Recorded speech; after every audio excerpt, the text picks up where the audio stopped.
On today's menu is a popular street food from north of India known as moonglet. It is made up of lentils, highly nutritious, extremely delicious, and you can easily make it at home.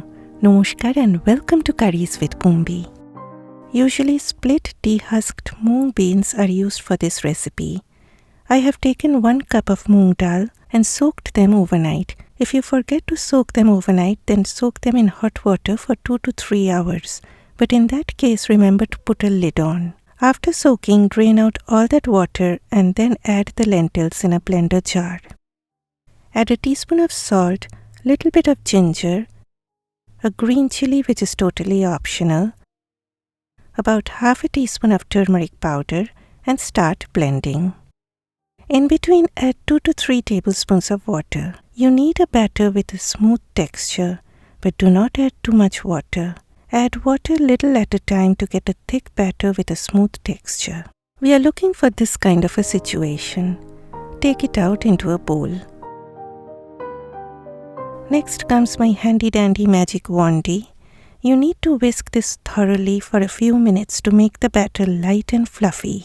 Whisk as if your life depends on it, and this step is very, very important. You can store this batter in the refrigerator for up to 2 days, just like this, without adding anything to it. I felt the batter to be too thick, so I added 2 more tablespoons of water.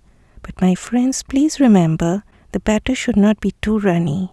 It will be more like a cake or a thick pancake-like batter. See how light and fluffy the batter is looking? So we are looking for this kind of a situation. Next, transfer about 2 spoonfuls of batter into another bowl.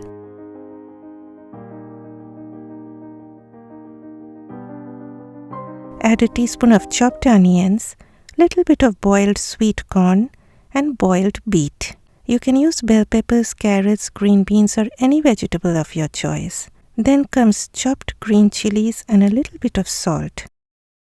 Next are the ingredients that will add up to the fluffiness.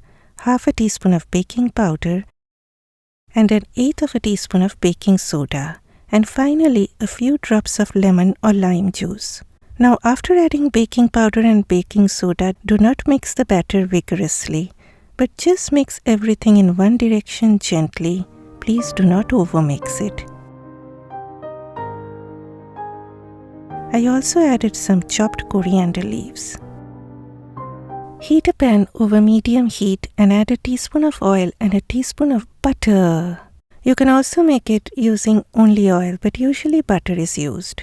Once the butter melts, add the batter and even out the top with a spatula.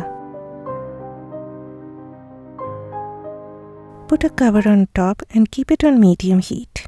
After a few minutes, with the help of your spatula, lift from the side a little bit to check whether it has got browned up or not.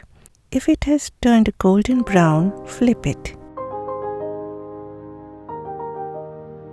Next, with the help of your spatula, just lightly make marks on top like this. Do not cut all the way down, but just do this superficially. And then, the oil haters, please look away because it is butter time. The butter will seep down through those and will make it more crispier. Fry for a few more minutes and then it's done.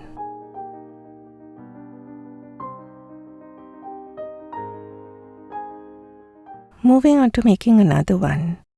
You must be thinking why I did not add all the veggies and other ingredients all together in the batter, and why this extra step of taking out the batter in portions. If you add all of them into the batter, the veggies will release water, and the baking powder and baking soda will lose their strength, resulting in the moonglets not turning fluffy and airy. As I said earlier, you can also store this batter in the refrigerator after grinding the lentils. But in that case, do not add the veggies nor the baking soda or baking powder to it. In the second one, I sprinkled some chopped onions on top and laid out the beets in this pattern, but you do not have to do like this. They are crispy in the exterior but has this soft and fluffy interior, and they are extremely delicious. Try using a non-stick pan for making this. You can serve them with a green chutney or tamarind chutney or tomato ketchup. I have a video on green chutney, the link to which I have given it in the description box. And if you ask me, I have it as is without any dip or chutney, and they taste best when hot. You can serve it for breakfast, lunch or snacks. Please click that like button for me and do send me your feedback after trying this recipe. Bye bye.